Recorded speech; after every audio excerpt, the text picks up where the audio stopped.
Наступного звіту прошу президента Шевченківської фундації пана Бориса Балана.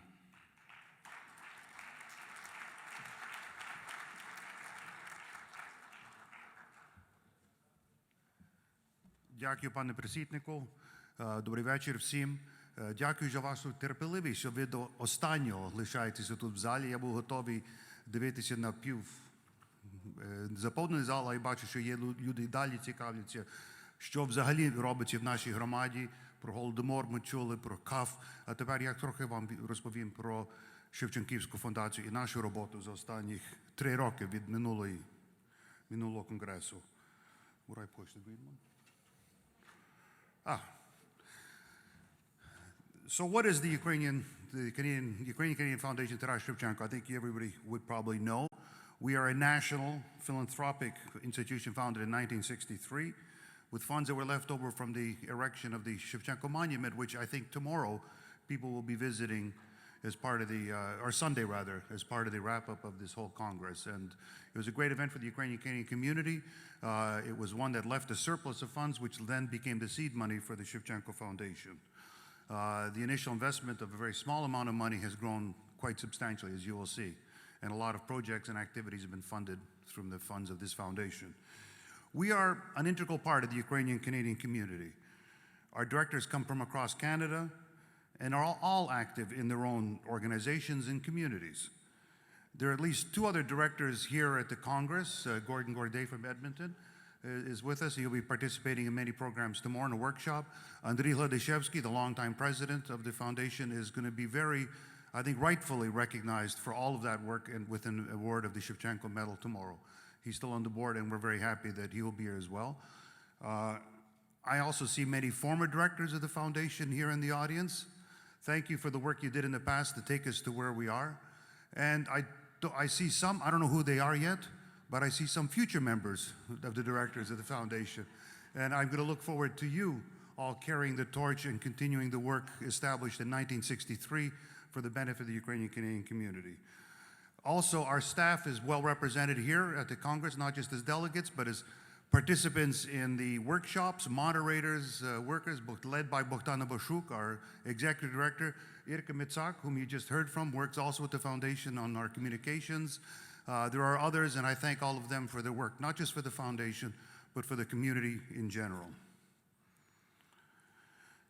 What is the mission of the Shevchenko Foundation? Very simple: to strengthen the Ukrainian community in Canada, and really take one step beyond that, enrich the Canadian experience with the beauty, passion, and diversity of our culture for the benefit of all Canadians. How do we do that? Again, I think it's fairly straightforward. We raise funds to build a permanent endowment fund, although I'll make one small correction to that. While our goal is always to build a permanent fund to make sure that there are resources available for future generations to fund the work of the Ukrainian Canadian community and the development of our culture here.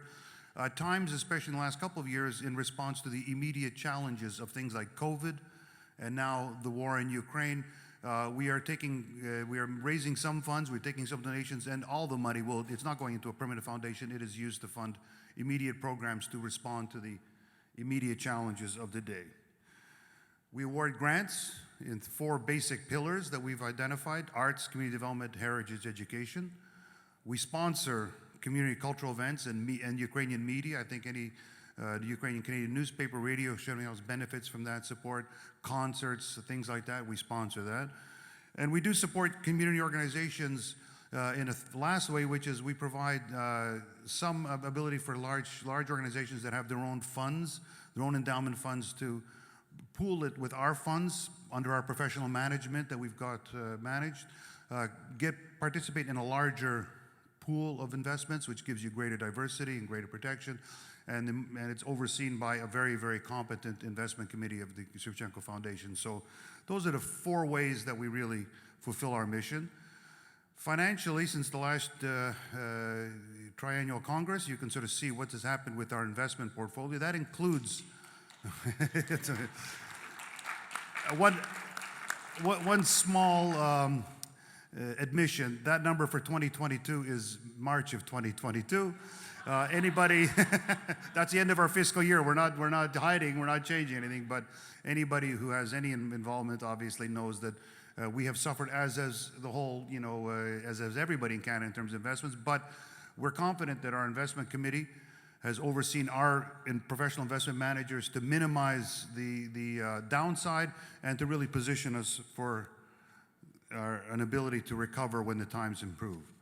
Since the last Congress, this gives a little snapshot, 4,000 individual gifts, 429 new donors, which is nice. We're pleased with that.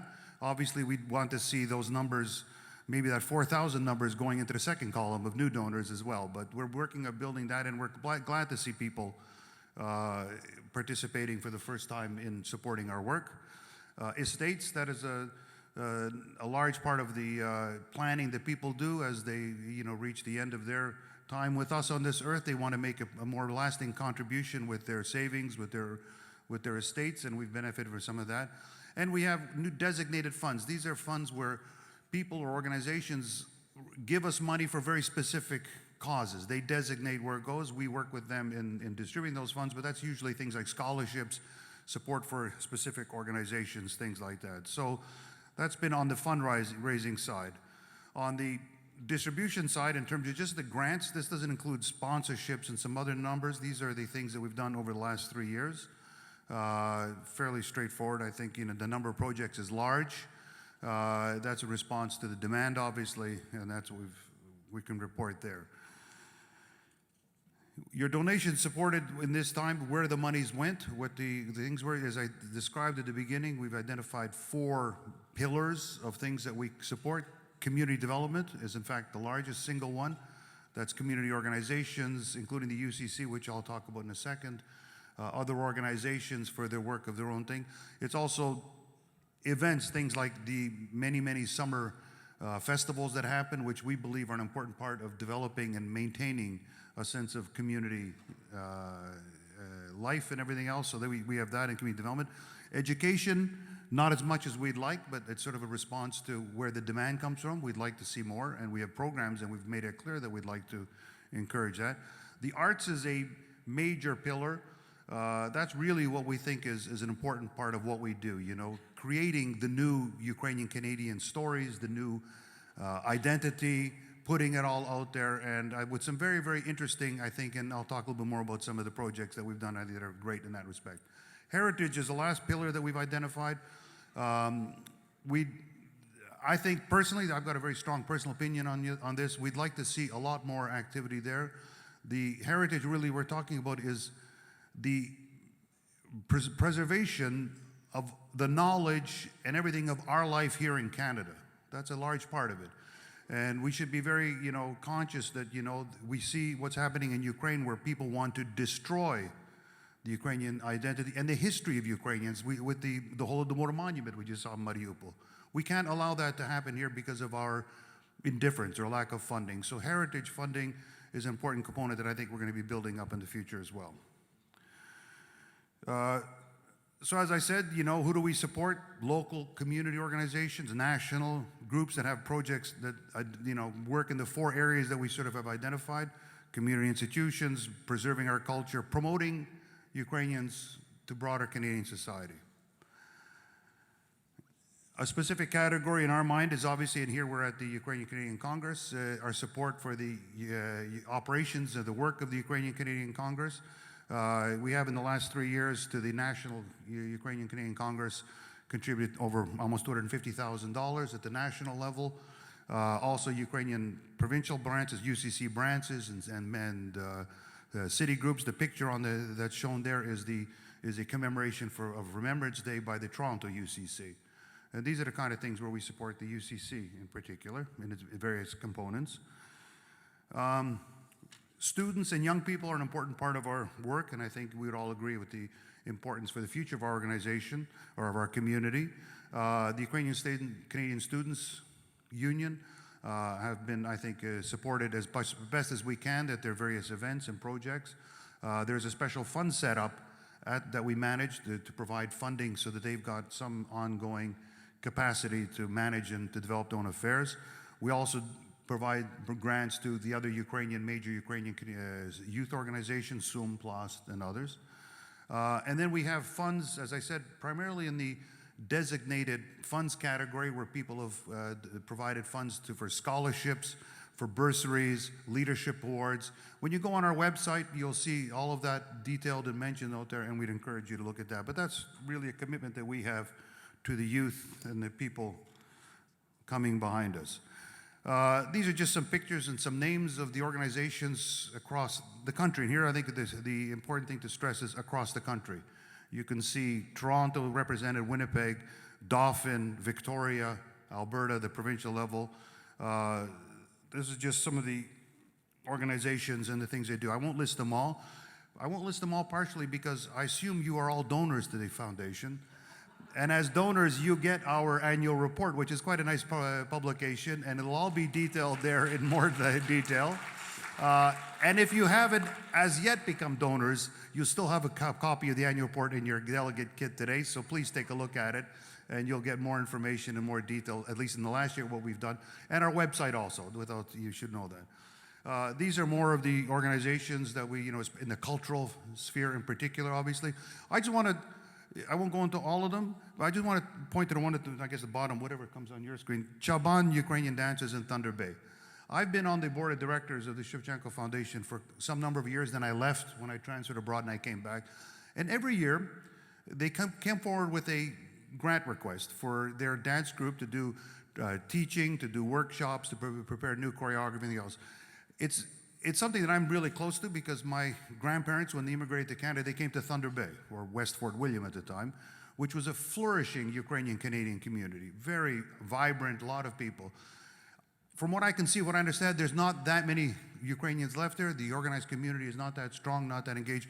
But this Ukrainian dance group is there year in and year out, bringing programming to young Ukrainian Canadians, keeping them engaged and making it part of their lives. So they've always come to us with very modest requests, what they really need, and we're so happy. I personally am very happy when we can support them. Some of the other names you recognize as large institutions, Shumka, Visnyuk, and everything else. These are well known, but this is one that one I'm really proud of is a national foundation finding a need in Thunder Bay, Ontario, and trying to help them with their causes. Summer festivals. I hope everyone has had an opportunity in the last summer, finally, after a long hiatus, to attend these. We believe these are very important community gathering places. It creates that sense of community, and we're very pleased to, I think, provide funding, large and small, to a lot of festivals across the country, large and small.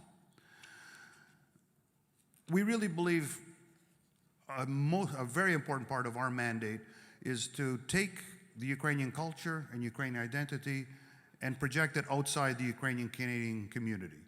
A lot of things that we've looked at so far, it's really a little bit more internal. It's about our own sense of community, our own sense of togetherness. But we have such a rich culture that we should share and we can share with others. And often the venue for that is other organizations, as we said here, non-Ukrainian organizations. These are mainly music groups, the Classical Orchestra of Montreal, the Royal Conservatory Artists Ensemble in Toronto, and they come to us and they say, we would like to perform compositions by Ukrainian composers, or in that case, Larisa Kuzmenko, Ukrainian-Canadian composers.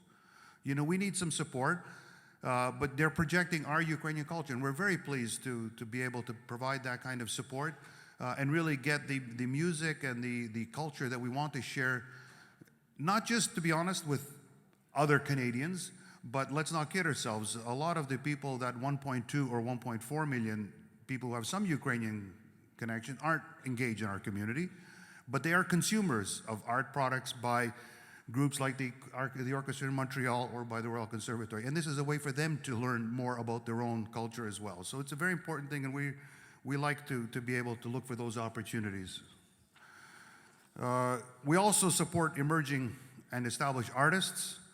That's a large part of what we try to do as well. The individuals, not just collectives, who are promoting, creating that new culture, that new identity, and sharing it broadly. Here are just some examples of some people. Some you might have seen, some you might not have. Volodymyr Bedzin from Vancouver, you can see. Marichka Marchik from Toronto with her husband Mark Marchik. and their lemon bucket groups. They're very important people doing these things. You can't have a Ukrainian community without a good Ukrainian polka band. Zirka, was very popular in southern Ontario. And then you have Brian Chidovik out in St. John, Newfoundland, sharing his view of Ukrainian culture and Ukrainian music broadly.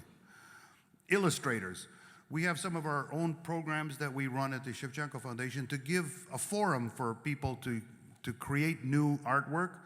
We have a Christmas card campaign where we look for artists to design Christmas cards, which they put out, which we then put out and print and send to our supporters and our members. Bookmarks for children's.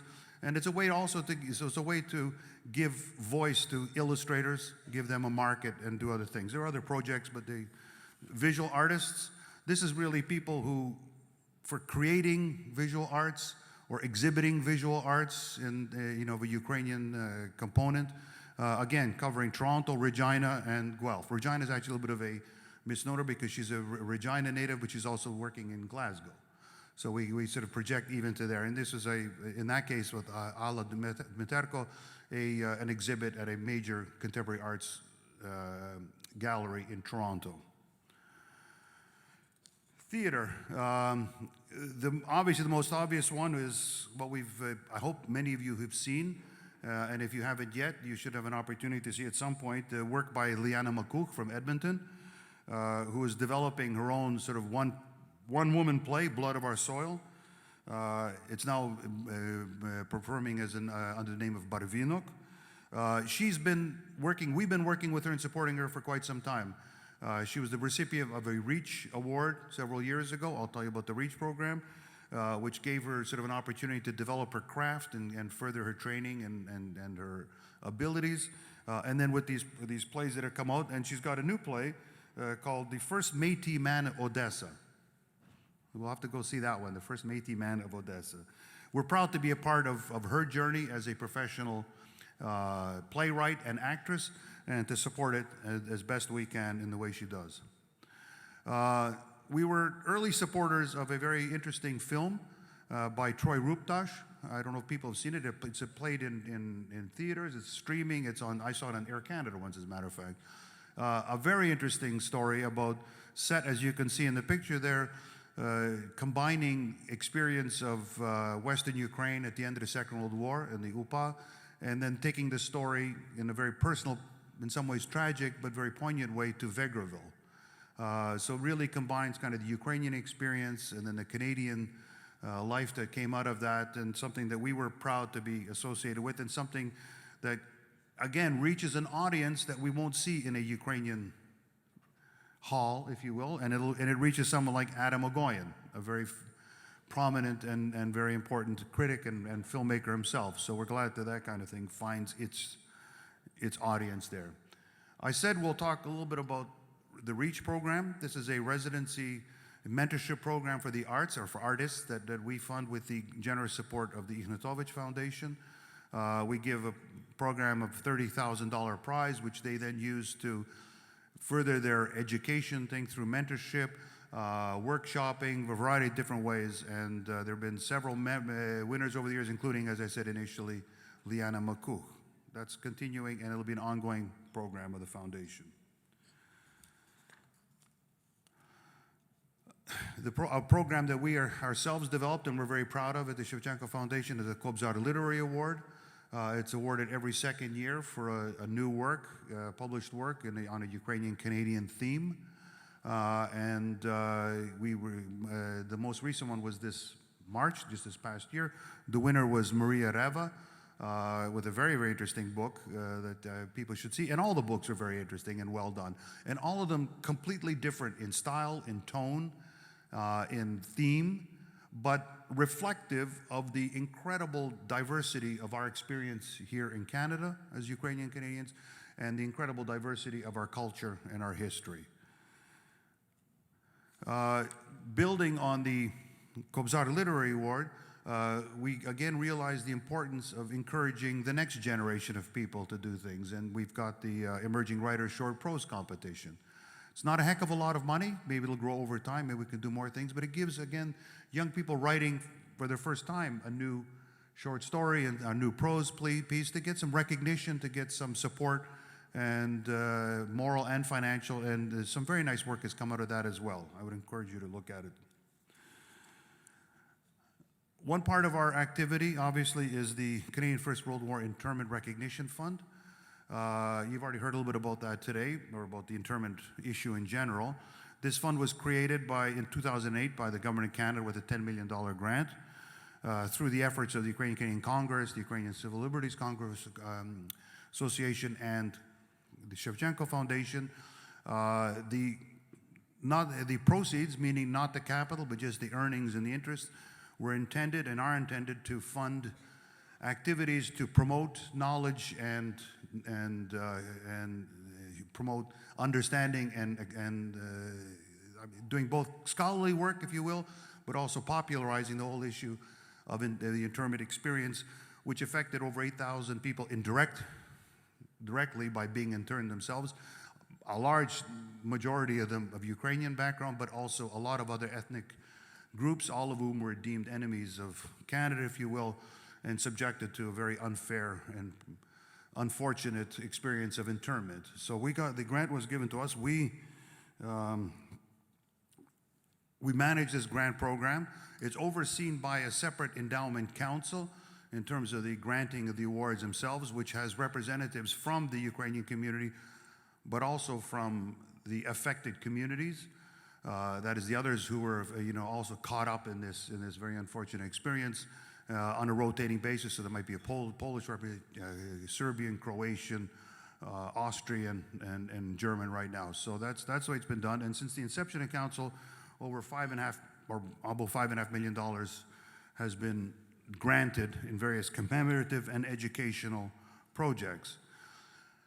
The agreement with the federal government was for a 15-year period, and it expires in 2003.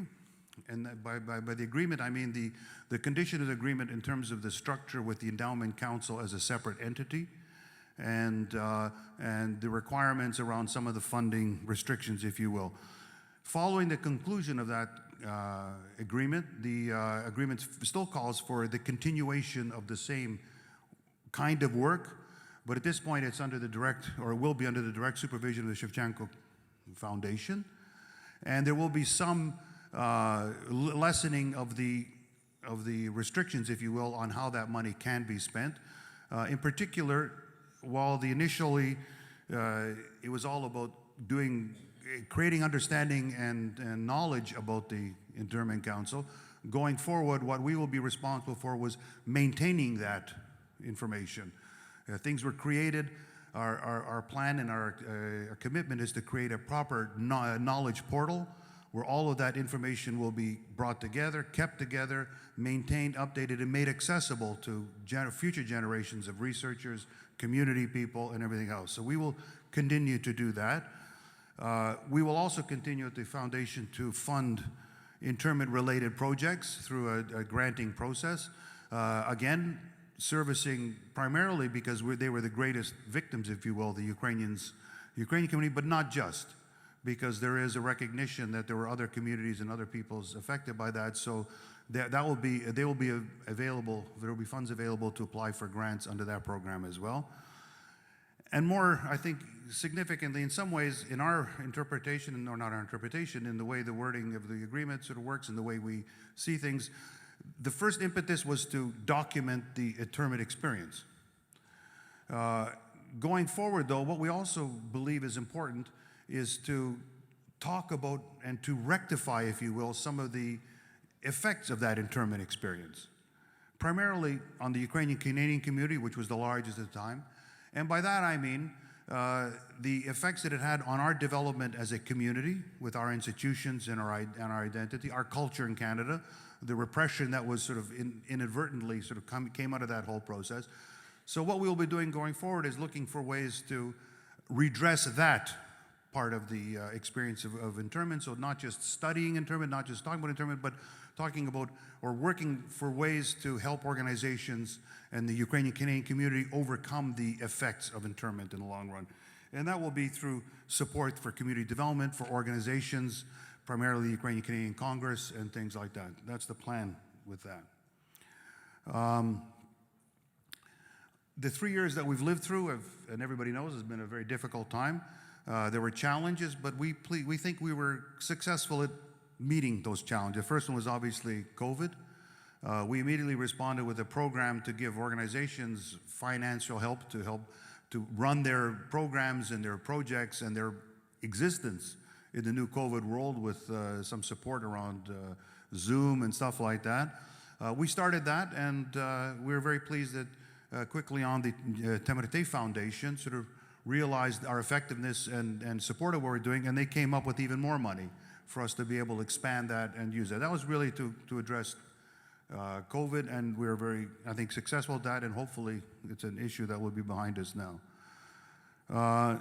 The next challenge, obviously, is what's happened in the last 6, 8 months, 10 months, the horrible invasion by Russia of Ukraine, full-scale invasion, that is. We appreciate the moment, the need for all attention to be put on Ukraine and the work of things like the CUF.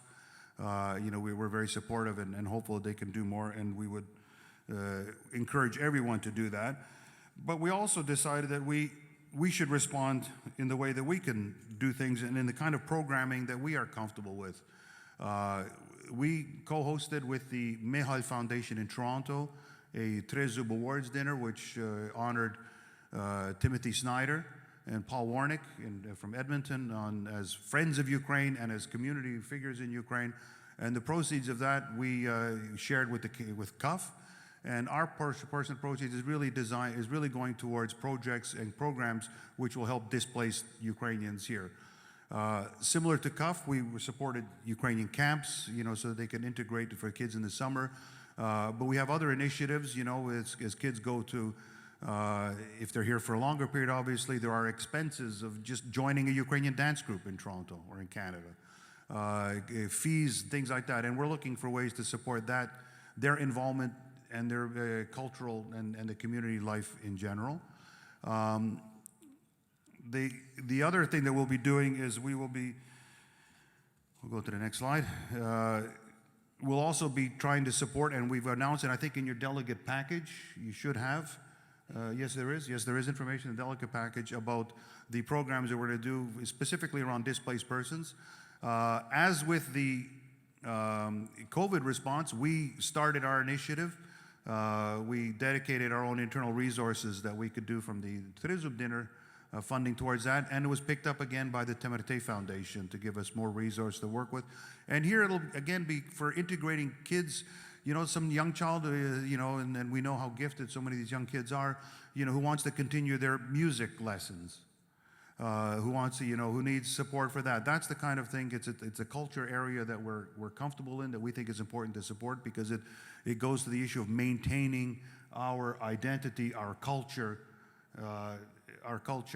and sharing it and developing it further. So we'll be working at that. You'll see information in your bag about that, and also anticipating that there will be more mature, if you will, Ukrainians arriving here, opportunities to help them if they're in the arts, specifically in further training, in performances and things like that. There's already been some activity, and again, you'll see something about that. We look for an organization to look to us with a grant application, but I noticed there was a choir in Toronto that there was a Ukrainian conductor who they thought needed some help and a voice to do their profession.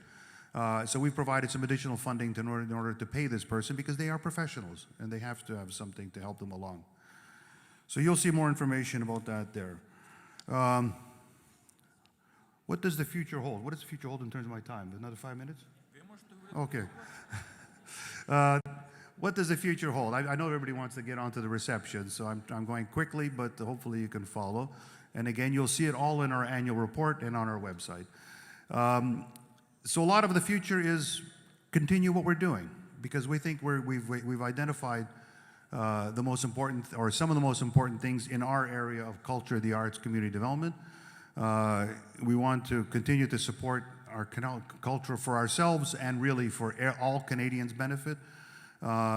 As I said earlier on, I think it's important that we really sort of make sure that we have the mechanisms in place to maintain the documentation and preservation of the heritage of Ukrainians in Canada. So we'll be doing more of that.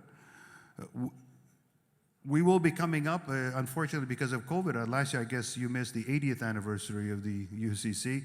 We are going to be doing the 60th anniversary of the foundation next year, and we expect to share a lot of information and work with you as we roll that out. So what do? We celebrate our community, we celebrate our heritage,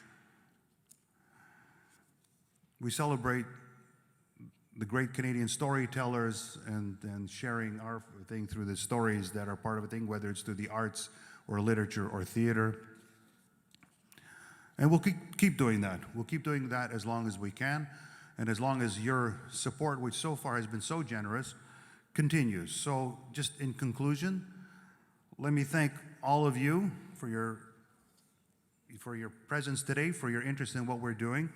I want to thank really, though, on your behalf, our grantees, the people that we give the money to, because they're the ones who are doing the work. They're the ones who are putting our culture out there, our identity, organizing our community. So I want to thank them for their work and commit to them that as best as we can, with your support as donors and everybody else's donors, we will continue to support them. So our donors are obviously very important. And all of you who have made a donation or are planning to, we welcome it.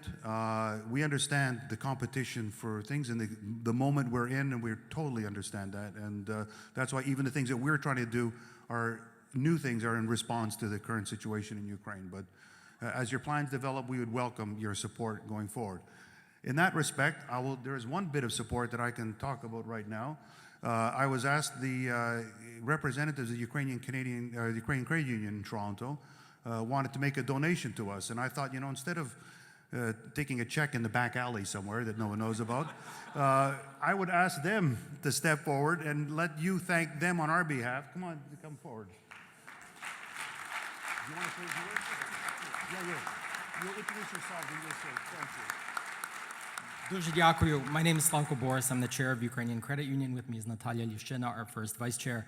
And yeah, so we're here visiting in our friends and family here in Winnipeg. And in true Ukrainian fashion, when you visit people, you bring a gift. So on behalf of our 25,000 members in Ontario and across Canada, we'd like to present the foundation with $5,000 to continue your work and hopefully to challenge everybody else here today to also continue your contributions and donations to Shevchenko Foundation. Thanks very much. Thank you. Oh, wait, more pictures. The paparazzi, they're going to...